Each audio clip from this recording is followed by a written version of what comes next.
मुखे बोलवी सद्गुरु बुद्धिदाता अहं भारहा वागवी कोण माथा जडो भावना रामदासी सदाती नमस्कार त्या ब्रह्मचैतन्यमूर्ती जरी जरी वणिधेनू आठवी वत्स नित्य जननी करीत कामे बालकापासी चित्त तदुपरी गुरुमाये लेकुराठे विप्रेम श्री सद्गुरु रामानंद तुम्हा प्रणाम आहे तू जननी मदीय न कळे अज्ञान मीले करू घाली गे मज प्रेम पाखर सदा दूरी नको गे धरू प्रेमे बाहत मुक्त कंठ करुनी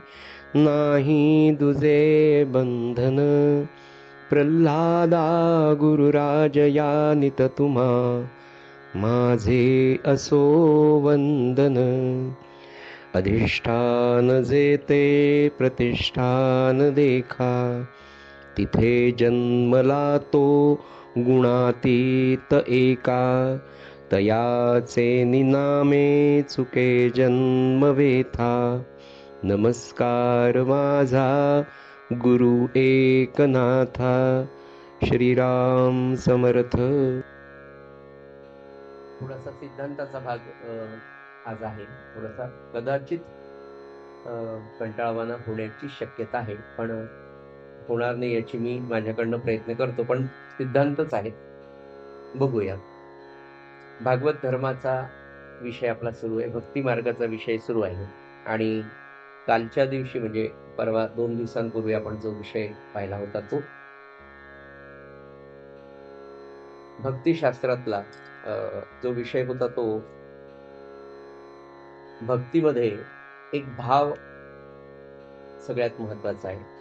भावानी अतिशय श्रद्धेने भगवंताला आपलंसं करण्यासाठी भक्तिशास्त्रामध्ये सगळ्यात जर महत्वाची काही गोष्ट असेल तर भाव, अतिशय शुद्ध असा भाव, की ज्या भावामुळे आपण भगवंतापर्यंत पोहोचू शकतो. याचा संपूर्ण स्वयंसिद्ध असा अभ्यास करून नाथ महाराज आपल्याला सांगतात की भावाचं महत्व भक्तीमध्ये जास्त आहे. आजचा विषय नाथ महाराजांनी आपल्या समोर जो ठेवलेला आहे तो, नाथ महाराज म्हणाले की प्रेम म्हणजे विशुद्ध प्रेम हा भक्तीचा प्राण आहे. भक्तीचा प्राण आहे असं सांगताना नाथ महाराज म्हणतात की विशुद्ध प्रेमाची अतिउत्कट पातळी किंवा अतिउत्कट अवस्था, प्रेमाची परमोच्च सीमा, भगवंताच्या प्रेमाची, सद्गुरूंच्या प्रेमाची अतिउच्च सीमा म्हणजे भक्ती. जास्त आवाज झाला नाही, असं थोडं काही, थोडा थोडा कमी करायचा. बस बस होईल मला, बस. त्यांना ऐकवायचं.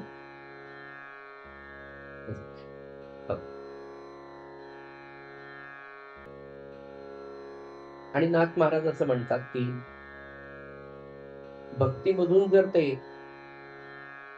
विशुद्ध प्रेम काढलं तर त्या भक्तीला अर्थच राहत नाही किंवा भक्ती उरतच नाही, असं नाथ महाराज म्हणतात. आपल्या उपास्य देवतेवर किंवा आपल्या सद्गुरूंवर खरंच भक्तांनी, साधकांनी इतकं प्रेम करावं की आपल्याशिवाय आपल्या सद्गुरूंना किंवा आपल्या उपास्य देवतेला राहता येऊ नये, एवढं प्रेम नाथ महाराज किंवा भागवत धर्माला आपल्याकडनं अपेक्षित आहे. आपला हा सगळा अभ्यास सज्जन जो चालला आहे की आपण भक्त अजून बनलेलो नाही. खरं म्हणजे व्यक्तिशः मला माझ्या बाबतीत सांगत असताना मला असं वाटतं की आपण अजून नामसाधक पण बनलेलो नाही. आपण केवळ नामधारक आहोत. या नामधारकाचा प्रवास नामधारकापासून नामसाधकापर्यंत आणि नामसाधकापासून सिद्धापर्यंत किंवा नामसिद्ध व्यक्ती अशी ज्याला म्हणता येईल, इथपर्यंत तरी या जन्मात जर झाला तरी आपण खूप मिळत असाल. म्हणजे जेव्हा आपण आपल्या पाल्यांकडे पाहतो आणि आपल्या लक्षात येतं, की आपल्या मुलाची बुद्धिमत्ता काय आहे आणि खरे पालक हे जाणून असतात, की नाही तो याच्यापेक्षा जास्त मार्क घेऊ शकणार नाही. तो मेडिकल इंजिनिअरिंगचा विद्यार्थी नाहीये. पण तो मेडिकलचा किंवा इंजिनिअरिंगचा विद्यार्थी नाही, याचा अर्थ तो आयुष्यात काहीच करू शकत नाही, असं निश्चित नाही. अनेक क्षेत्रे आहेत, की ज्याच्यात तो परमोच्च सीमा गाठू शकतो. त्याच्याकडे असलेल्या बुद्धिमत्तेच्या आधारे, त्याच्याकडे असलेल्या परिश्रमाच्या, प्रयत्नाच्या, त्याच्या निष्ठेवर, त्याच्या कर्तृत्वावर तो अतिउच्च पातळी एखाद्या चांगल्या विषयात निश्चित गाठू शकतो. हे जसं सामान्य आपल्या प्रपंचामध्ये आपले गुरु म्हणा, आपले पालक म्हणा जसं पाहत असतात, तसं सद्गुरूंना हे सगळं ज्ञान असतं.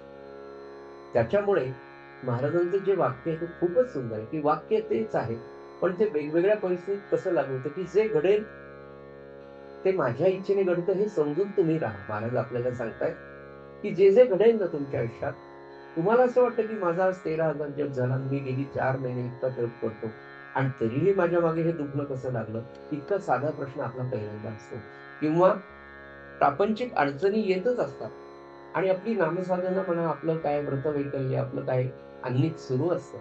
पण हे सुरू असताना मनामध्ये एक सुप्त वासना इतकी जबरदस्त असते आणि त्याच्यामागे देहबुद्धीच असते. त्याच्यामध्ये मीच असतो. त्याच्यामध्ये मीपणाच असतो. तो इतका सूक्ष्म असतो, की तो आपल्या लक्षात येत नाही. पण ज्यावेळेला संकट येतं, त्यावेळेला तो वर उठून येतो. तो स्पष्टपणे दिसून येतो, की अरे मी इतकी वर्ष हे करतो महाराज तुम्ही माझ्याकरता असं कसं केलं? ही भावना सुद्धा न निर्माण होणं, इतका चांगला साधक बनण्यासाठी भागवत धर्माचा, भक्तिशास्त्राचा आपण अभ्यास करतो. तेव्हा नाथ महाराज म्हणाले, की भक्तीमधून प्रेम जर काढलं तर ती भक्तीच उरत नाही. आणि याच्यासाठी महाराजांनी सांगितलेलं वाक्य आहे. एकदा महाराज बोलता संत महापुरुष कसे असतात याचं उत्तम उदाहरण गोंदवलेकर महाराज आपल्याला त्यांनी सांगितलं म्हणून कळालं, की सद्गुरूंची अवस्था काय असते. सद्गुरूंचा आपल्याप्रती म्हणजे आपल्या शिष्यांप्रती, आपल्या लेकरांप्रतीचा भाव काय असतो. एकदा भाऊसाहेब केतकरांबरोबर महाराज बसले होते. म्हणजे नाथ भागवत असो, ज्ञानेश्वरी असो, दासबोध असो, कोणताही वेदांतातला ग्रंथ असू द्या. त्यातली जी काही मूळ सूत्र आहे, त्या मूळ सूत्रांचं चिंतन करत असताना असं लक्षात येतं, की हे सिद्धांत या ग्रंथामध्ये सांगितलेले आहेत. पण हे सिद्धांत प्रत्यक्ष ज्यांनी जीवनात वापरले किंवा आचरून दाखवले, ते तर आपले सद्गुरूच आहेत. महाराज म्हणाले, भाऊसाहेबांबरोबर त्यांच्या गप्पा सुरू होत्या. वेगवेगळ्या विषयावरच्या चर्चा झाल्या, की "महाराज तुम्ही असं का वागता? महाराज तुम्ही इतकं कसं सहन करता? तुम्ही असं का करता?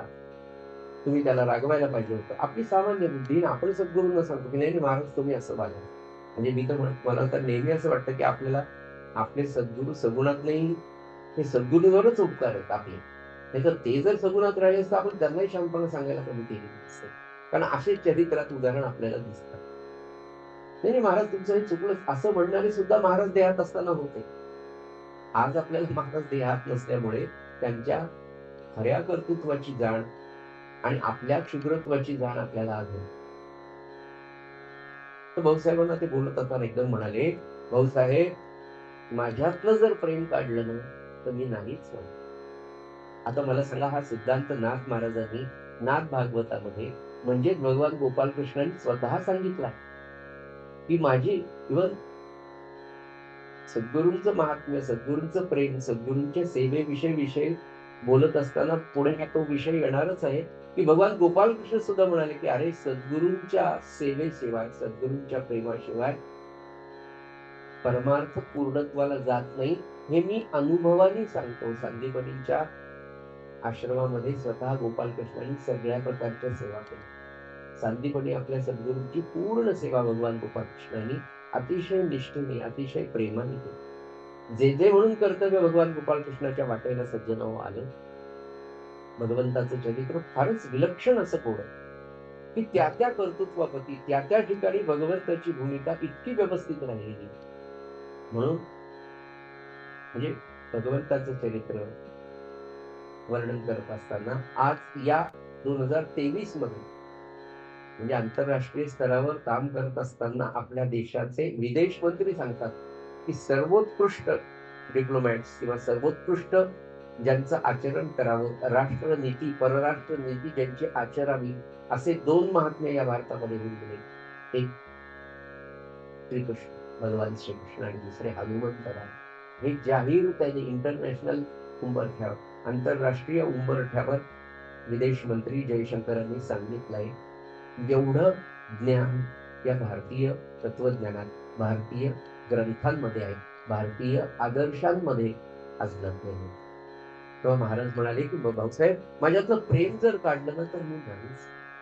किती प्रेम म्हणजे आपण खरंच विचार नाही करू शकत. मग या प्रेमाचे पुढे नाथ महाराज सांगायला बसलं तर खूपच छान आहे, पण पुढचे सिद्धांत राहून जातील. पुढे महाराज म्हणाले की या विशुद्ध प्रेमाचे 2 प्रकार आहेत. एक प्रेम म्हणजे परमार्थातलं विशुद्ध प्रेम आपण चर्चा करतोय. बाकी प्रापंचिक प्रेमाविषयी आता आपण बोलणार नाही, कारण प्रापंचिक प्रेमाचा आधार घेऊन त्या प्रापंचिक प्रेमाचं स्टेरिंग फक्त आपण आता परमार्थाकडे वळवलं. आता भगवंत, आपले सद्गुरू, आपलं उपास्य दैवत ह्याच्यावरच्या प्रेमाच्या संदर्भामध्ये भक्तिशास्त्रामध्ये, भागवतामध्ये नाथ महाराज असं सांगतात की या प्रेमाचे 2 प्रकार आहेत. एक प्रेम आहे ते देह केंद्रित प्रेम आहे आणि दुसरं जे प्रेम आहे ते देव केंद्रित. आता देव केंद्रित प्रेम कसं असतं नाथ महाराज सांगतात. देव केंद्रित प्रेम म्हणजे तिथे पहिल्यांदा आपण असं पाहू की आपण काय म्हणू, महाराज माझे आहे आणि दुसरं मी महाराजांचं. या 2 वाक्य किंवा 2 कल्पना, 2 प्रेमाच्या तरा आहेत. देव माझा आहे हे म्हणत असताना माझा केंद्रीभूत आहे, हे देह केंद्रित आहे. आणि मी देवाचा आहे, मी महाराजांचा आहे हे म्हणत असताना ते देव केंद्रित. एक देह केंद्रित झालं, दुसरं देव केंद्रित. साधे 2 वाक्य बरं का, की देव माझा आहे, मी देवाचा आहे. देव माझा केंद्रित झाला, देह केंद्रित झाला आणि मी देवाचा आहे, हे देव केंद्रित प्रेम. आता या देह केंद्रित आणि देव केंद्रित प्रेमामध्ये जेव्हा आई माझी, तर मग मला असं वाटतं की आईने माझ्या मनाप्रमाणेच वागावं आणि माझ्या सगळ्या इच्छा तिने पूर्ण कराव्या आणि एकदाच पूर्ण करून चालणार नाही. दिवसभर, आठवडाभर, महिनाभर, मरेपर्यंत. हे देह केंद्रित प्रेम इतकं वासनामय असतं, इतकं स्वार्थी असतं. एकदा आदरणीय बाबा बोलताना असं म्हणाले की अरे तुम्ही महाराजांना काय सर्व्हंट समजता का तुमचं? म्हणजे सकाळपासून संध्याकाळपर्यंत नवे जन्मभर आपण महाराजांना मागतच राहतो की महाराज हे झालं पाहिजे. आज उठले की आजची लिस्ट वेगळी, उद्याची लिस्ट वेगळी, परवाची लिस्ट वेगळी. ते झालं पाहिजे, त्याचं MBA झालं पाहिजे, मग त्याला चांगलं पॅकेज मिळायला पाहिजे, मग त्याला चांगली पोरगी मिळायला पाहिजे, मग यांच्या म्हणण्याप्रमाणे त्यांच्या तेवढ्या दिवसात लगेच मुलगाच झाला पाहिजे, तो गोराच झाला पाहिजे. एवढी लिस्ट आपली असते आणि माझ्या समोर त्याची मोंडी झाली. गायत्री मंत्र सांगणार त्याला आणि तो गायत्रीचा अनुष्ठान करून यांना उद्धरून नाही झालं. इतकं आपलं देह केंद्रित प्रेम भगवंताचं असतं. या विरुद्ध देव केंद्रित प्रेम नाथांनी इतकं सुंदर सांगितलं की देह केंद्रित प्रेमामध्ये नाथ महाराज म्हणाले की अत्यंत मोहमय, अत्यंत जड, अत्यंत स्वार्थी हे देह केंद्रित प्रेम आहे.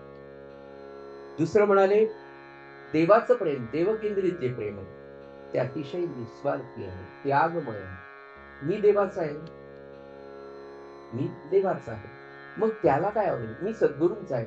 मग अखंड चिंतन, देव केंद्रित भक्ताचं अखंड चिंतन हे त्यांना काय आवडेल, त्यांना काय आवडेल ते उठतील. किती सेवा म्हणून मी तुम्हाला सांगू. डॉक्टर कुर्तकोटी म्हणून जे होते की ज्यांचं नाव महाभागवत गोंदवलेकर महाराजांनी ठेवलं. आपण जी शेवटची आरती म्हणतो की म्हणजे ब्रह्मचैतन्य महाराजांची कर्पूर आरती ज्यांनी केली ते महाभागवत. हे महाभागवत यांनी 19व्या शतकाच्या शेवटी म्हणजे 1880-90च्या दरम्यान त्यांना वॉशिंग्टन युनिव्हर्सिटीने गीतेवर प्रबंध लिहिला म्हणून PhD दिली. कर्नाटकामध्ये राहणारे अत्यंत विद्वान असे महाभागवत मला सांगायचं की देव केंद्रित प्रेम काय असतं. देह असताना सुद्धा याच देहाद्वारे आपण देह केंद्रितही प्रेम करू शकतो, याच देहाच्या द्वारे आपण देव केंद्रितही प्रेम करू शकतो. याचं उत्तम उदाहरण पूर्तकोटी होते. ते इतकं उत्कृष्ट भागवत सांगत होते, इतके विद्वान होते की त्या डॉक्टर पूर्तकोटींचं नाव गोंदवलेकर महाराजांनी महाभागवत असं ठेवलं. पुढे महाराजांनी देह ठेवल्यानंतर ते संकेश्वर पीठाचे शंकराचार्य झाले. त्यांच्या समाधीचा उद्धार श्रीराम महाराजांनी नाशिकला केला शेवटच्या सत्रामध्ये. हे महाभागवत मला सांगायचं की देवकेंद्रित प्रेम काय असतं. इतका विद्वान माणूस 9 वर्ष गोंदवलेला महाराजांच्या सेवेमध्ये, आणि या काळामध्ये आपल्या सद्गुरूंची सेवा म्हणजे झोपायला महाराजांना त्या काळात रात्रीचे दिवे नसताना सुद्धा 10:30, 11, 11:30 व्हायचे. म्हणजे राम मंदिरात धाकट्या थोरल्या राम मंदिरात आलेली भक्त मंडळी सगळी झोपली का, सगळ्यांचे लेकरं झोपले का, कोणाची काय व्यवस्था. काही लेकरवाळ्या यायच्या, त्यांना लेकरांना लहानपणी दूध लागायचं, मग ते दूध मिळालं की नाही. प्रत्येकाची जेवण आमटी भाकरी जेवायला असायची, काही फार वेगळा पदार्थ नसायचा. तर महाराज रात्री 10:30 वाजता सगळे झोपल्यानंतर त्या एका कपड्याचा हे करायचा, टेंभा करायचा, आणि त्या टेंभ्याने सगळ्या प्रत्येकाला पांघरून मिळालं का असं पाहत नागाप्पा म्हणून एक शिष्य होते, त्यांना बरोबर घ्यायचे आणि त्यांच्या मागे हे पण असायचे कोण असा टेंबा घेऊन प्रत्येक जण झोपलाय का असं पाहायचं, का लाईट नव्हतं. त्यावेळेला महाभागवत म्हणाले, एकदा महाभागवत झालं की महाराज आपण टेंबा घेऊन प्रत्येकाच्या जवळ जाऊन पाहता, पांघरून घेतलं की नाही वगैरे वगैरे सगळं पाहता, नेमकं काय काय पाहता तुम्ही. महाभागवतांचा प्रश्न होता आपले सद्गुरू. ते म्हणाले, हे सगळे माझे लेकरं झोपलेत ना, हे झोपल्यानंतर यांचा सूक्ष्म देह काय करतो हे सगळं. एका महाराजांच्या पाहण्यात व्यवहारी पण होतं, पांघरून सगळ्याला मिळालं का, सगळ्यांना झोप लागतीये का, सगळ्यांची पोटभर जेवण झाली का, रात्री लोटी प्यायला त्यांच्याजवळ पाण्याची व्यवस्था आहे का. आणि हे सगळं पाहत असताना महाराज म्हणाले, हे आता शांत झोपलेत ना, यांचे सूक्ष्म देह कुठे कुठे चाललेत, काय करतायत हे पाहत. म्हणून सद्गुरूंचं काम लोकांतात तर असतंच असतं, पण एकांतात सुद्धा फार वेगळं असतं. महाराज एकदा म्हणाले, अरे मला लोकांतात भेटणारे फार वेगळे असतात आणि एकांतात भेटणारे फार वेगळे असतात. ते निघालं म्हणून तुम्हाला सांगतो. त्या गंगू मावशी म्हणून होत्या. आता त्या महाराजांकडे थांबल्या, स्वयंपाकघरातली सगळी आपला विषय देह केंद्रित पुढे तिकडे येणारच आहे, कोणतीच गोष्ट म्हणून सांगतो. लोकांत आणि एकांताचा विषय निघाला. तर महाराजांचं आपल्याला सगळ्यांनी पाहिले, थोरलं राम मंदिर त्याच्या मागच्या बाजूला शेज घर आहे, तिथे महाराज झोपायचे. आणि त्या रामाच्या मागची जागा रिकामी आहे आजही. तर त्या गंगू मावशी पण रात्री सगळं आटोपलं की तिथे रात्री स्वतःची गोंगडी काय असेल ते अंथरून टाकून झोपायची. महाराज काय म्हणाले, गंगूबाई तू न तिकडे झोप, मध्ये झोपू नको, इथे मला जाऊ यावं लागतं रात्रीच्या वेळेला, असं तसं. तिने काय ऐकलं. आज झालं, दुसऱ्या दिवशी म्हणजे अगं मला रात्री कोणी भेटायला येतं. इतक्या रात्री कोण तुम्हाला भेटायला येणार, मी इथे झोपले आणि तुम्हाला काय. महाराज अत्यंतिक प्रेम. महाराज खरं सांगतो ना की सगळ्यात जर काही वैशिष्ट्य असेल तर आपले सद्गुरू देहात असताना ते परमात्म स्वरूप आहे, ते फक्त जप करताना वाटतं, आणि जप झाल्यानंतर ते आपलेच आहेत, ते परमात्म स्वरूप आहे, ते काही वेगळे सांगतायत. तो भाव मला असं वाटतं तेच आपल्याकडे आहे, ते मायाच करतात. त्या मायेने आपल्याला ते इतके जवळचे वाटतात की ते परमात्म स्वरूप आहे हे आपण विसरून जातो. ज्यांना ज्यांना आपले सद्गुरू सगुणात पाहायला मिळाले त्यांच्या बाबतीत 100% त्यांनी अनुभव लिहितो की आत्ता काल एक मोठा चमत्कार सद्गुरूंचा झालेला असतो आणि त्या दिवशी आपण भारावून गेलेलो असतो आणि दुसऱ्या क्षणी दुसऱ्या दिवशी आपण ते विसरून जाऊ की आपले सद्गुरू एवढे नाही. तर ह्या म्हणल्या असं, मी इथे झोपल्याने काय होतं, तुम्हाला रात्री भेटायला कोण येणार आहे काय नसतं. आराम झोप झालं, सगळी निजानीत झाली. काही अदृश्य आत्मे रात्री महाराजांना भेटायला त्या रामाच्या मागे, ते आता बाई मध्ये आले म्हणून त्यांनी उचलून पलीकडे ठेवून दिलं. ती झोपली होती इथे, सकाळी उठली तर त्या कोपऱ्यात आणि महाराज मी इथे कशी काय उठली? ती म्हणे तुला सांगितलं होतं रात्री, मग इथे झोपू नको तू म्हणून. रात्री काही लोक येणारे असतात. कोण आले? आता तुला काय सांगू म्हणे कोण आले ते म्हणून. एकांतात सत्पुरुषांना भेटायला येणारे काही महात्मे असतात, ते अतृप चाचणे असतात, काहींच्या अवस्था काय असतात. खरंच आहे की दृश्य जग तुम्हा आम्हाला दिसतं तेवढ्यावर आपण विश्वास ठेवतो. पण दृश्य जगापेक्षा अदृश्य जग फार मोठं आहे, की जे पाहण्यासाठी हे चक्षु काम करत नाही. त्याच्यासाठी एक वेगळी पात्रता आणि वेगळी ज्ञानदृष्टी ती सत्पुरुषांच्या ठिकाणी असते आणि ती त्यांना जाणवते. नवे नवे त्याच्यामध्ये ते घालतात. विषय चालला होता की देह केंद्रित आणि देव केंद्रित. तर एवढे मोठे विद्वान असलेले महाभागवत सज्जन हो काय सांगतो त्याला 11:30-12 वाजता ते झोपायचे आणि महाराज झोपले की महाराजांचे पाय दाबत हा महाराज नाही आता झोपा तुम्ही. तोपर्यंत 12-12:30 झाले असते. पुन्हा महाराज लवकर उठतात म्हणून आणि नाथ भागवत माफ करा महाभागवतांचं रोजचं स्नान संध्या त्यांचं काही अन्निक होतं त्याला त्यांना 1-1.5 तास लागायचे. म्हणून महाभागवत 2:30 वाजता उठायचं. 2:30 वाजता उठून स्नान संध्या आपलं सगळं अन्निक करून महाराज उठतील त्याच्या आधी त्यांच्या दाराच्या बाहेर हात जोडून उभे असायचे. महाराज उठल्यानंतर त्यांच्या अंगावरचं पांघरून काढणं, त्यांना नमस्कार करणं, त्यांच्या पांघरुणाची घडी करून ठेवणं, त्यांना लगेच पाणी देणं, त्यांना प्रातर्विधीला घेऊन जाण्यासाठीची व्यवस्था करणं, प्रातर्विधीतून आल्यावर त्यांचे पाय पुसणं, धुणं आणि पुसणं, त्यांना पादुका देणं, एवढी सगळी सेवा लौकिक अर्थाने एवढा विद्वान असलेला मनुष्य तर करतच होता सज्जन हो. पण आपल्याला रोज 2:30ला जाग यावी म्हणून ओल्या कपड्यांवर ते झोप, ओल्या कपड्यांवर रोज, की आपल्याला गाढ झोप लागू नये. सद्गुरूंच्या सेवेसाठी मी तुम्हाला म्हटलं ना की सद्गुरूंची किंवा देवाची सेवा ही त्यागमय असते आणि हे करत असताना त्या शिष्याला आनंद असतो. अरे मला हे घडतंय, आज मला घडलंय, उद्या पण घडू द्या, पुढच्या क्षणाला घडू द्या. ही त्यागमय, ही निस्वार्थ बुद्धी सेवा, ही देव केंद्रित सेवा असते. देह केंद्रीय प्रेमामध्ये स्वतःसाठी सुखाची धडपड. आपण जे म्हणतो महाराज माझे म्हणजे महाराजांनी 24 आवर्स माझ्यासाठी महाराज आता हे होऊ देऊ नका, महाराज आता ते होऊ देऊ नका. सगळी धडपड या देहाला सुख देण्यासाठी आहे. मला माझ्या प्रपंचाला महाराजांनी कायम सुखात ठेवावं याच्यासाठीची धडपड आहे. पुढे म्हणाले देवकेंद्रित प्रेमामध्ये अर्पणाची समर्पणाची भावना अखंड प्रज्वलित असते. ती भावना इतकी असते की नाही म्हणजे तुझे कारणी देह माझा पडावा याचा अर्थ कायम तुझ्या सेवेत मला राहू दे आणि इतकं राहू दे हा देह पडताना सुद्धा म्हणजे कार्यात तर तो राहावाच. म्हणून ते प्रेमात पडला म्हणजे काही खाली पडलेला नसतो, प्रेमात पडतो. प्रेमात म्हणजे भगवंताच्या प्रेमात. तर आपण कायम भगवंताच्या प्रेमात तुझे कारणी देह माझा पडावा म्हणजे माझं मन, माझं शरीर, माझे अहम सगळा कायम तुझ्या चरणी असू दे, नवे नवे तुझ्या सेवेत असू दे. देह केंद्रित प्रेमाची परिस्थिती चांगली असून सुद्धा त्या व्यक्तीला चैन पडत.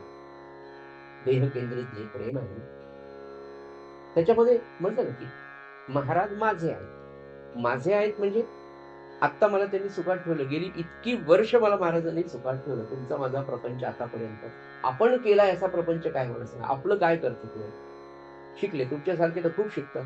तुम्ही विद्वान आहे, तुमच्यापेक्षा 10 पट विद्वान लोक जगात आहे का त्यांना नोकऱ्या, आहे का त्यांची व्यवस्था, आहे का तुमच्या इतका सन्मान, आहे का तुमच्या इतकं सुख. हे जर आपण जेव्हा पाहतो माझ्यासारखा म्हणून तर खरंच वाटतं की आपण काय प्रपंच करू, आपलं कर्तृत्व असं काय आहे. पण इतक्या दिवस अखंड सुख मिळून सुद्धा देह केंद्रित प्रेमातली जी व्यक्ती असते ना तिला चैन पडत नाही. याचं कारण काय.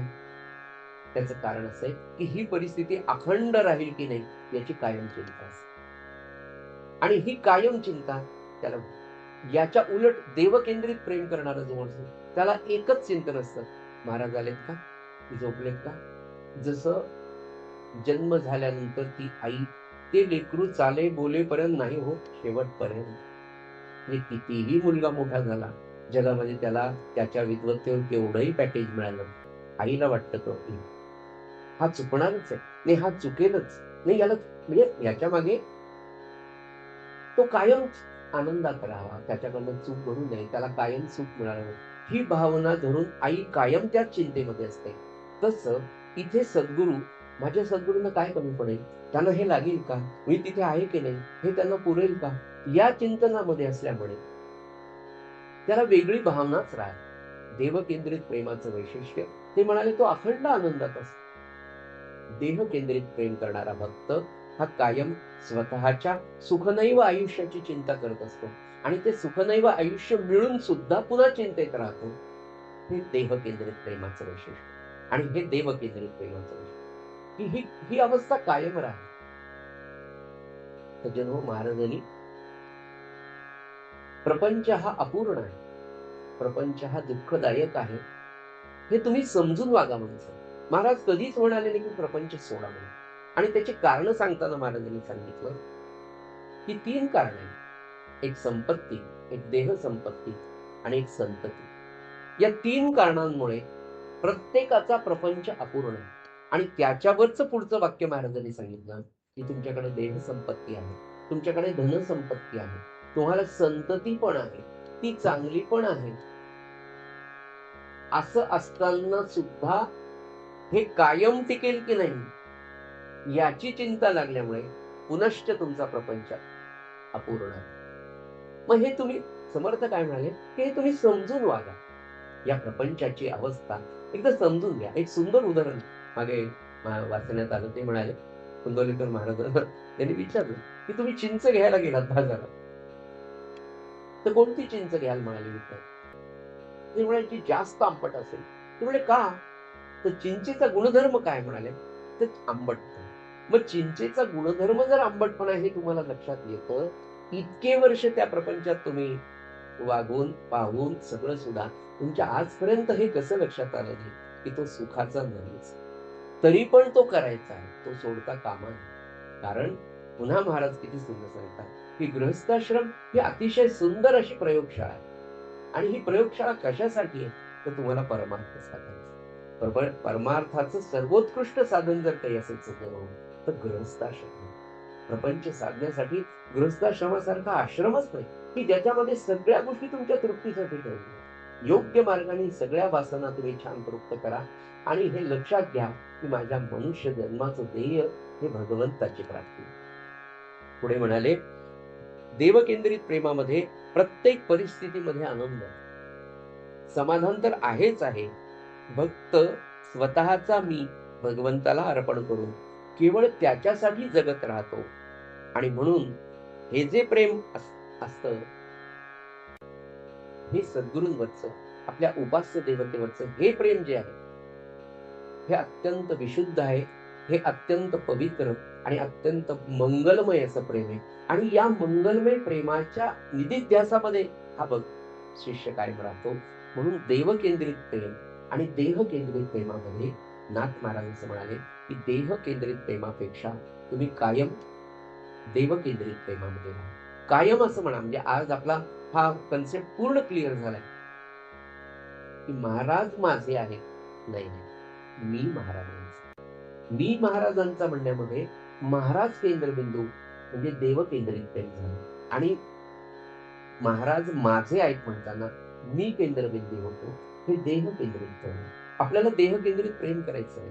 म्हणजे महाराज म्हणला, म्हणजे बाबा नेहमी म्हणायचे की आपण म्हणावं की महाराज मी तुमचा अज्ञानी मुलगा आहे, गाढव मुलगा आहे, अन्यायी आहे, अवगुणी आहे, मी तुम्हाला न साजणारी मुलगी आहे, हे लक्षात ठेवावं. पण कायम हे लक्षात ठेवा की महाराज माझे नाही, मी महाराजांचा. याच्यामध्ये दिसायला 2 वाक्य फार फरकाची दिसत नाही, पण याच्यामध्ये संकल्पनेचा आणि त्याही पेक्षा आपल्या ध्येयाचा महत्वाचा भाग. पुढे म्हणाले, अशा प्रेमाने काय होतं, देव केंद्रित प्रेमाने काय होतं आणि देह केंद्रित प्रेमाने काय होतं. देह केंद्रित प्रेमाने आयुष्याच्या अखेरपर्यंत तुमच्या वाटेला स्वकेंद्रित राहिल्यामुळे असमाधानच राहतं. आणि देवकेंद्रित प्रेमाने म्हणजे महाराज माझे नाही, मी महाराजांचा, या भावनेमध्ये काय होतं, तुम्ही अखेरपर्यंत अत्यंतिक समाधानी राहता. आणि त्याची फलश्रुती जर काही होत असेल, तो भगवंत, तो सद्गुरू तुमच्या इतक्या प्रेमामुळे तुमचा वेडा बनतो. म्हणजे सुरुवातीची या प्रेमातली अवस्था अशी आहे, की भगवंतावर गोपींनी प्रचंड प्रेम केलं आणि ते प्रचंड प्रेम करता करता म्हणजे सुरुवातीला गोपींकडनं प्रेमाचा ओघ होता भगवंताकडे आणि मग ते प्रेम भगवंताचं इतकं वाढलं, की एक असं वेळ झाला, की भगवंत गोपींसाठी, भगवंत गोपाळांसाठी वेडा झाला. मानस पूजा म्हणून पुढे प्रकल्प एक विषय पुढे येणार आहे. त्या मानस पूजेमध्ये भगवंताच्या प्रेमाची कल्पना सांगत असताना एका बाबांच्या प्रवचनामध्ये मी ऐकलेली गोष्ट आहे. कारण याचा संदर्भ भागवतात कुठे आहे. राधा या पाथराचा संबंध कुठेच आलेला नाही. तरीही सगळ्यात श्रेष्ठ भक्ती जी गोपींमध्ये आहे, त्यातही सगळ्यात श्रेष्ठ मानली गेलेली गोपिका जी आहे ती राधा आहे. राधा म्हणत असताना अखंड भगवंताच्या साठी जिच्या डोळ्यामध्ये धारा होत्या, ती धारा म्हणजे राधा. तर महाराज म्हणाले, प्रवचनामध्ये सांगितलं गेलं असं, की सत्यभामा रुक्मिणी ह्या सुद्धा राधेचा हेवा. आणि एक कथा सांगितली गेली एका भागवतकारांनी. ती कथा अशी आहे सज्जन हो, की एक दिवस रुक्मिणी आणि भगवंताचं बोलणं सुरू असतं आणि रुक्मिणी सारखं म्हणे, की काय तुम्ही ते सारखं राधेचं चिंतन करता, राधेचं आम्हाला सांगता म्हणे महात्म्य. आम्ही इतक्या 16,108 आहोत, मी आहे, सत्यभामा आहे, त्यात राधेचं एवढं महात्म्य काय म्हणाय, सारखं तुम्ही तिचं नाव घ्या. अशी दोघांची काहीतरी चर्चा झाली असेल. फार काही चर्चा आपल्याला माहित नाही, तर आपण काही तिथे नव्हतो. पण भागवतकारांनी किंवा प्रवचनकारांनी जी सांगितली ती अशी होती. पण ती 100% तशी असण्याची शक्यता आहे. असं होतं. बरं म्हणा. एक दिवस राधेला द्वारकेमध्ये पाचारण करण्यात होतं आणि त्या राधेला पाहिल्यानंतर राधेचं वय, भगवंताचं वय निश्चितच खूप अंतर होतं. खूपच अंतर होतं. भगवान गोपाल कृष्ण वयाच्या 10-11व्या वर्षापर्यंत गोकुळात होते. राधा केव्हा तेव्हाच. राधेचं वय किती होतं? राधा सांगितलं जातं की यशोदेची मैत्रीण होती, म्हणजे मावशीच नाही, आईच्या वयाची म्हटल्यावर. पण स्त्री सुलभ भावना, स्त्री सुलभ विचार या दृष्टीने तो विचार केला गेला असेल रुक्मिणीचा आणि भगवंताचं जे बोलणं झालं त्याच्यामध्ये. असो, तर राधा द्वारकेमध्ये येते आणि रुक्मिणीने पाहिल्यावर तर रुक्मिणी खुश होऊन जाते. अरे हे तर काहीच नाही म्हणले, पण खूपच पॉश आहेत म्हणे. राधा त्यासमोर काहीच नाही. त्या सुखावतात आणि राधेला मात्र गरम दूध प्यायला देतात. म्हणजे आल्या बुवा आता मुसा छान द्वारकेमध्ये एका सुंदर चांदीच्या ग्लासामध्ये ते आणून देतात. राधा बिचारी साधी साधी भोळी असलेली गोकुळातली ती तिथे येते. भगवान गोपालकृष्णांच्या समोर बसते, नमस्कार करते, भगवंताकडे पाहत राहते. भगवंताकडे पाहून, त्या चरणकमलांकडे पाहून सारख्या तिच्या डोळ्यातनं धारा लागलेल्या असतात, की किती वर्षांनी, किती दिवसांनी आपल्याला भगवंत पाहायला मिळतो. आपण पाहिलेला भगवंत, हा भगवंत. अशा अनेक पवित्र मंगलमय भावना राधेच्या मनामध्ये असतात आणि त्या मनातल्या सगळ्या भावना अश्रूंच्या रूपाने ओघळत असतात आणि मनाने ती भगवंताला अभिषेक करत असते चरणकमला. तेवढ्यात आतिथ्याचा भाग म्हणून त्यांना सुंदर चांदीच्या ग्लासामध्ये त्या गरम दूध आणून देतात. त्या मनाने त्या भगवंताला अर्पण करतात. राधा मानस पूजेद्वारे भगवंताला अर्पण करतात. भगवंत पाहत असतात आणि राधा ते गरम दूध प्राशन करते. ते गरम गरम दूध जेव्हा प्राशन करते तेव्हा भगवंताचे चरणकमळ काळे पडते आणि मग ते रुक्मिणीला आणि सत्यभामेला बोलून दाखवतात, फार गरम दूध तुम्ही राधेला दिलंच का? त्या म्हणाल्या, हो. तिने ते प्राशन केलं आणि तिच्या अंतःकरणात माझी चरणकमळ होता, ते पाहण्यासाठी तुम्हाला हे दाखवतो म्हणाले. हे माझे चरण. ही मानस पूजा अशी आपल्याला घडते का? मला सांगायचं की देव केंद्रित प्रेम गोंदवल्याच्या एका पहाटे पहाटे एक सेवेकरीण बाई गोंदवल्यात महाराजांच्या शेजघरात गेल्या. महाराज अजून उठले नव्हते, उठायच्या तयारीतच होते आणि त्या माऊलीनी महाराजांच्या पायांवरचं पांघरून काढावं, नमस्कार केला आणि पांघरून काढलं. उन्हाळ्याचे दिवस, वैशाखातले दिवस होते. वैशाख महिन्यात पातळ पांघरून महाराजांनी घेतलेले. महाराजांच्या पायावरचं तो उपरणं काढलं आणि पाहिलं तर महाराजांच्या दोन्ही पायांवर गुलाबाची टवटवीत फुलं गोंदावल्यामध्ये, की ज्या गोंदावल्यात पाण्याची अत्यंत टंचाई, वैशाख महिन्यात गुलाब कुठेच मिळत नाही आणि हा गुलाब एवढा टवटवीत तिथे कसा काय पडला? त्या बाईंनी उपरण हे महाराजांच्या अंगावरचं पांघरून काढलं आणि म्हणाले, महाराज मी यायच्या आधी कोणी येऊन गेलं का? महाराज म्हणाले, मी आत्ताच उठायला लागलो माय, आणि तुझ्या आधी कोण येणार आहे इथे? नाही म्हणले, तुमच्या पायांवर 2 गुलाबाची टवटवीत वाहिलेली फुलं दिसत आहेत, माझ्या आधी कोणी येऊन गेले? तर महाराज म्हणले, कोणीच नाही आलं, पण गुलाबाची फुलं आहेत आणि टवटवीत आहेत, बहुतेक आनंद सागरांची मानस पूजा झाली. जालन्यामध्ये राहणारे गोंदावले म्हणजे आनंद सागर, गोंदावल्यातल्या त्या बाईला वैशाख महिन्यामध्ये सकाळी गुलाबाची 2 फुलं चरण कमलांवर आढळतात. तर जणू एवढी मानस पूजा तगडी. तर ही तगडी मानस पूजा होण्यासाठीच नित्याचं त्या माणसाचं आचरण आणि त्याचा भाव कसा असेल, की महाराज माझे आहेत आणि मी महाराजांचा आहे. या 2 कन्सेप्टवर महाराज म्हणाले, नाथ महाराज सांगतात की प्रेम हा भक्तीचा प्राण आहे. तर ती भक्ती कशी असावी, ते प्रेम कसं असावं, त्या प्रेमाचे 2 प्रकार, देह केंद्रित प्रेम आणि देव केंद्रित प्रेम. एवढी मानस पूजा आनंद सागर महाराजांची, ब्रह्मानंद महाराजांची आपल्या संप्रदायामध्ये आदर्श म्हणून सांगितले होते. तो विषय पुढे या अध्यायामध्ये शेवटच्या टप्प्यात येईलच.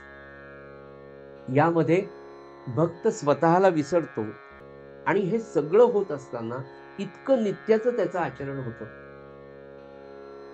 की या देवकेंद्रित प्रेमामध्ये असं भगवंतावर, असं आपल्या सद्गुरूंवर प्रेम करत असताना त्याच्याकडून चूक होतच नाही असं नाही. या सगळ्या सेवेमध्ये त्याच्याकडून चूक होते, पण ती चूक सद्गुरू इतक्या सुंदर पद्धतीने निराकरण करतात किंवा त्या चुकीतनं त्याला सोडवतात, असा अनुभव. सद्गुरू प्रल्हाद महाराजांच्या नित्य सेवेमध्ये 14-15 वर्ष अगदी सकाळपासून संध्याकाळपर्यंत राहणारे एक ग्रस्त आजही आहेत. 88-89 वर्षांचं त्यांचं वय, विनायकराव दानवकर म्हणून. सकाळी महाराज 3:30-4:45 उठायचे, त्याच्या आधी हे उठायचे आणि महाराज साधारण ते म्हणाले की 11:30-12ला झोपायचे म्हणजे झोपायचा अभिनय करायचे म्हणाले. पण आम्ही इतके थकलेलो असायचं की आम्ही झोपून जायचो. महाराज म्हणायचे, अरे तुम्ही आता पडा, मी थोडा माझा जप राहिला मी करतो, पण तुम्ही झोपा. ते जेव्हा म्हणतील तेव्हा हे झोप. आता नित्य महाराजांच्या बरोबर असल्यामुळे सकाळचा महाराजांचा अभिषेक वगैरे झाला, नैवेद्य झाला, दुपारचा आरत्या झाल्या की जो नैवेद्य महाराजांना रामरायाला दाखवलेला असायचा, ते नैवेद्याचं ताट हे विनायकराव दानोरकर म्हणून जे होते, तरुण होतो म्हणाले मी,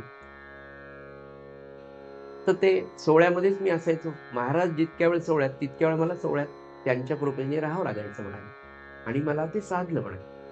असं करता करता एक दिवस नैवेद्य दाखवला आणि तेवढ्यात काय झालं म्हणाले, काहीतरी बाहेर महाराजांनी एक काम सांगितलं, नैवेद्य दाखवला माझा आणि महाराज म्हणले, अरे ते बाहेरचं आमका काहीतरी आण.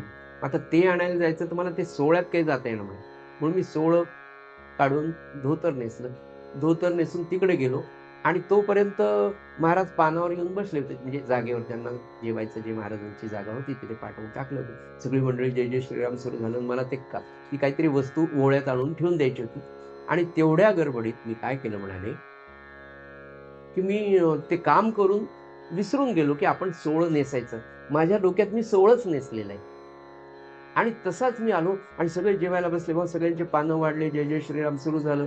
सगळ्यांच्या पानामध्ये तूप वाढून झालं आणि महाराजांच्या समोर ताटच नाही. कारण ताट कोण देणार त्यांना? म्हणजे हे सोहळ्यात असल्यावर हेच देणार. बरं, ते यजमान होते, त्यांना वाटलं विनायकरावांनीच ताट द्यावं लागतं. हे सोहळ्यात असून अशी माझ्यासारखे उभे राहिले. म्हणजे अज्ञानाचा भाग असेल. नाही बा, ते विनायकरावांनी द्यावं लागतं म्हणून ते बाजूलाच उभे राहिले. ते म्हणे आता त्यांना सांगेपर्यंत वेळ झाला. यांच्या लक्षातच आलं नाही की आपण ओळ्यात आहे किंवा धोत्रावर आहोत. म्हणून विनायकराव पटकन पाय धुतले, हे पुसलं आणि लगेच रामासमोरचा नैवेद्य घेतला, महाराजांसमोर ठेवला आणि ठेवताना असं लक्ष केलं की अरे आपण धोत्रावर आहोत, सोहळ्यात नाही. महाराज तर सोहळ्यात ठेवता. एका क्षणामध्ये डोळ्यात पाणी आलं. हात जोडून महाराज माझी चूक झाली हो, मी तुम्हाला नैवेद्य आणून देतो. सज्जन हो, अनुसंधान जेव्हा असतं, देवकेंद्रित भक्ती जेव्हा असते, जेव्हा तुम्ही हे प्रत्येक कर्म देवकेंद्रित माझा माझा माझा सद्गुरू, माझा सद्गुरू, माझा बाप, माझा देव असं म्हणून तुम्ही काम करत असताना तुम्ही त्या चिंतनामध्ये असतात, असं नाथ महाराज सांगतात. तेव्हा तुम्हाला सद्गुरू चुका मधून टाळतात, चुका सांभाळून घेतात, हे नाथ महाराज सांगतात. त्याचं उदाहरण ते म्हटल्याबरोबर महाराज म्हणले, अरे काहीच काहीच झालं नाही. म्हणले तू सोहळ्यातच आहे. म्हणले नाही महाराज, मी सोहळं नेसलेलं. अरे म्हणले तुला काय, रामाचं नैवेद्य झाला ना, राम जेवला ना, ते अरे तो जेवला म्हणजे ते अन्न सोहळ्यातच आहे ना. दुसरं म्हणले तुला काय वाटलं, तू सोहळ्यातच आहे म्हणजे मनाने तू सोहळ्यातच आहेस ना. झालं म्हणले, काही होत नाही, मी जेवतो म्हणले. आणि किती सांभाळून की ज्या सत्पुरुषाचा नियम आहे. महाराज म्हणाले, महाराज जेव्हा 86 वर्षाचे होते तेव्हा म्हणाले की ज्या दिवशी मौंज झाली त्या दिवशीपासून आज तागायत मी कधीही ओळ्यात जेवलो नाही. काय निष्ठा असते सद्गुरूंप्रती. महाराजांचा रोजचा संकल्प सोहळ्यामध्ये जेवण्याचा होता. गोंदावल्याला गेल्यानंतर हजारो माणसं तिथे जेवायची. महाराज पहिली पंगत होऊ द्यायची आणि पहिली पंगत झाल्यानंतर दुसऱ्या पंक्तीला गोंदवल्याचे विश्वस्त हात जोडून उभे असायचे. महाराज तुम्ही आज स्वयंपाकघरात बसा, तुमची वेगळी व्यवस्था करतो, ताटपाट मांडतो. महाराज म्हणायचे, गुरुच्या घरी माझा तुम्ही सन्मान करता का? मला गुरुच्या घरी पाठ देता का? पंच काही बोलू शकायचे. आणि महाराज सोहळं नेसून जनरल जी गोंदवल्यातली सगळ्यांची जेवणाची रांग आहे, सज्जन तिथे जाऊन बसायचे. बरं, तिथे बसले तर महाराज असं अंग आखडून बसायचे की आपलं आपण होऊन कोणाला स्पर्श करायचं. विनायकराव एकीकडून बसायचे, त्यांना वाटायचं दुसरी कोण बसेल आता, कुणी आला. बरं, त्यांच्या बाजूला कोणीतरी पॅन्ट शर्ट वाला येऊन बसायचं. महाराज काही त्याच्याकडे पाहत देखील बसायचे आणि तो येऊन बसायचा. विनायकराव म्हणायचे, महाराज व्यवस्था करू. नाही काय. अरे म्हणले, हे इथे 1000 माणसं त्रिसुपर्ण जेवायच्या आधी म्हणतात, त्याच्यामध्ये एक श्लोक येतो, आ पंक्ती सहस्रान पुनंती, म्हणजे जिथे 1000 माणसं जेवले ते अन्न पवित्र होत जाईल. आ सहस्रानी पंक्तीम पुनंतू असं त्यांनी सांगितलं. आणि विनायकराव बाजूला बसले. तो माणूस दुसरा पॅन्ट शर्ट वाला आला, तो महाराजांच्या बाजूला बसला.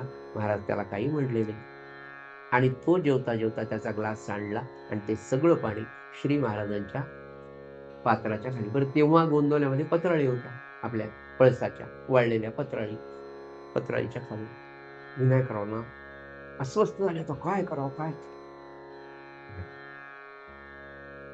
आपल्या बाजूला महाराज कोणत्या रूपाने येऊन बसतील आपल्याला माहिती आहे का? आणि दुसरं म्हणाले, पाणी नाही सांडलं, ते गोंदवल्यातलं तीर्थ. सज्जन हो, एक एक इंद्रिय अर्पण कसं करायचं, पुढे हा विषय आता याच्यातच येणार सिद्धांतामध्ये, की भगवंताला मन कसं अर्पण करायचं, भगवंताला एक इंद्रिय कसं अर्पण करायचं, हा भागवत धर्माचा सगळा की तुमचा सगळे इंद्रिय, आपण काल एकादशी पाहिलं, आता त्याच्या पुढचा विषय येणारच आहे. एक इंद्रिय, मनापासून 6 कर्मेंद्रिय, 6 ज्ञानेंद्रिय, 1 मन, हे 11च्या 11 भगवंताला कसे अर्पण करायचे आणि कसे होतात. जो देव केंद्रित भक्ती करतो त्याच्या बाबतीतला हा उद्देश आहे की तुमच्याकडून, म्हणजे जो भक्त असतो त्याच्याकडनं चूक होऊच देत नाही सद्गुरू. आणि जर माझ्या दृष्टीने अशी चूक झाली सज्जन हो, तर भगवंत नवे आपला सद्गुरू आपल्याला अशा पद्धतीने सांभाळून घेईल. म्हणून भक्ताला कर्म आणि अकर्म बाधत नाही. जो देवकेंद्रित भक्ती करतो त्याला कर्म अकर्म विकर्म हे हे काही काही बाधतच नाही म्हणाले. इतकंच नाही तर आत्मचिंतनामध्ये बुडलेला भक्तांचे कर्म स्वतः भगवंत नीट पाडतो, त्याची लाज भगवंत राखतो. फार सुंदर एक मुद्दा नाथ महाराज सांगतात की तुम्ही या भावनेने भक्त करायला की कानावर घाला, तुमच्या कर्मामध्ये तुम्ही राहा. तुमच्या वाटेला जे विहित कर्म असेल, कोणाच्या वाटेला व्यापार असेल, कोणाला नोकरी असेल, कोणी धंदा काय असेल ते, हे जे विहित कर्म तुमच्या माझ्या वाटेला आलेलं आहे, हे करत असताना भगवंताची भक्ती देवकेंद्रित करून जर तुम्ही राहिला तर ते म्हणाले की भगवंत तुमची सगळी कर्म स्वतः नीट पाडतो. सज्जनो, तुमच्यासाठी माझ्यासाठी भगवंत परमात्मा आपले महाराज. मला ते ब्रह्मानंद महाराजांनी तात्यासाहेबांना एकच वाक्य सांगितलं, अरे तुला महाराजांनी आता काय सांगितलं? ते म्हणले मला रामाची मानस पूजा करायला सांगितलं महाराजांनी. तात्यासाहेब केतकर म्हणाले रामाचे वगैरे नाही, आपले महाराजच राम आहे, तर महाराजांची मानस पूजा करत जा. हे एक वाक्य जर आपण लक्षात ठेवलं तर सगळा परमात्मा, सगळे परमेश्वर आपल्या सद्गुरूंच्या तिथे आहे. त्यांच्या चरणांवर आपण जेव्हा डोकं ठेवतो तेव्हा परमात्म्याला, या विश्व निर्मात्यालाच आपण नमस्कार करतो. आपला सद्गुरू हा भगवंतच आहे, वेगळं भगवंताचं आपल्याला करायची काही गरज नाही असं मला वाटतं. सज्जन हो, नाथ महाराज असं सांगतात की अशा पद्धतीने जेव्हा तुम्ही राहता तेव्हा तुमची सगळी कर्म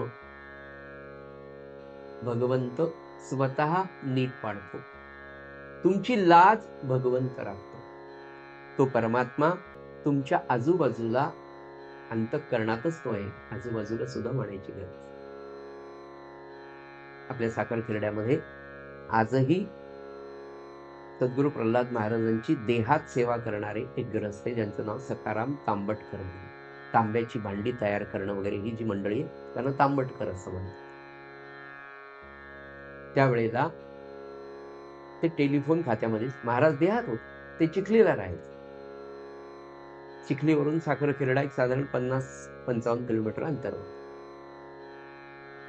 आणि महाराजांवर एवढं प्रेम की सुट्टी मिळाली की खिरड्याला येणं, महाराजांच्या सेवेत राहणं. देव केंद्रित भक्तीचं एक उत्तम उदाहरण.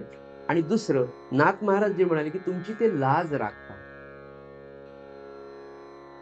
सखाराम तांबटकरांना शनिवार रविवार सुट्टी मिळाली की चिखलीत करमायचंच नाही. दोघं नवरा बायको, नाही ते एकटे तरी खिरड्यात यायचं.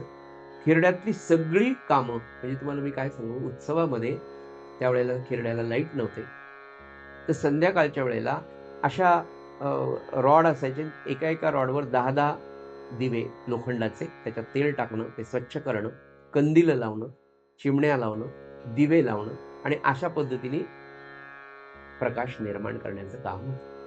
ते सगळं काम रोजच्या संध्याकाळच्या दिवे, कंदील पुसणे, ते काच पुसणे, रॉकेल टाकणे, काही तेलाचे दिवे लावणे, हे सगळं काम तांबटकर एकटे करायचे.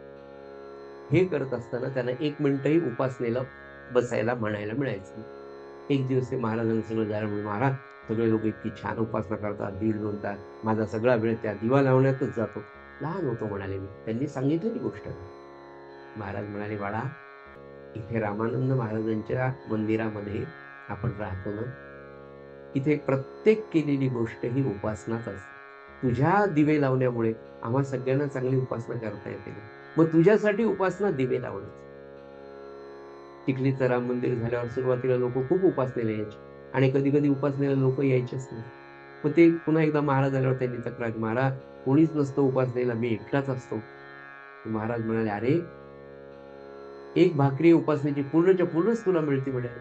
4 लोक आले तर हा उपासना म्हणेल, तो आरत्या म्हणेल, तो सवय म्हणेल, तो तुला चतकोरच मिळेल ना म्हणाले. दृष्टिकोन सद्गुरू आपल्याला कसा देतात, असे इतकं प्रेम महाराजांवर तुम्हाला समजता. म्हणजे एक 15-20 वर्षांपूर्वीची गोष्ट. महाराजांनी देह ठेवला होता, जिजीबाईंनी देह ठेवला 91 साली. सद्गुरू घरची सेवा कशी करावी तुम्हाला. आता मंदिरामध्ये सेवा करणं फार अवघड असतं. अगदी व्यवहार दृष्टिकोनातून एक गोष्ट सांगतो, उद्या किती लोक सकाळी जेवायला येतील माहित नाही, संध्याकाळी किती ठेवायचे माहित नाही, आणि रात्री काहीतरी दुपारी वरण लावलं, त्या दिवशी काही लोक आलेच नाही. त्यातलं वरण संध्याकाळी थोडं खाल्लं आणि एवढं एवढंच तुरीच्या डाळीचं वरण, घट्ट वरण तसंच होतं. रात्रभर पाण्यात ठेवलं. दुसऱ्या दिवशी सकाळी ते घट्ट वरण फोडणी देऊन इतर लोकांना प्रसाद शिळा कसा द्यायचा म्हणून ते पावभर घट्ट वरण या माणसाने एकट्याने पत्राळीत बाजूला घेऊन खाल्लं. मी म्हटलं, "काका नाही नाही." म्हटलं, "हे काय?" "कालचं घट्ट वरण."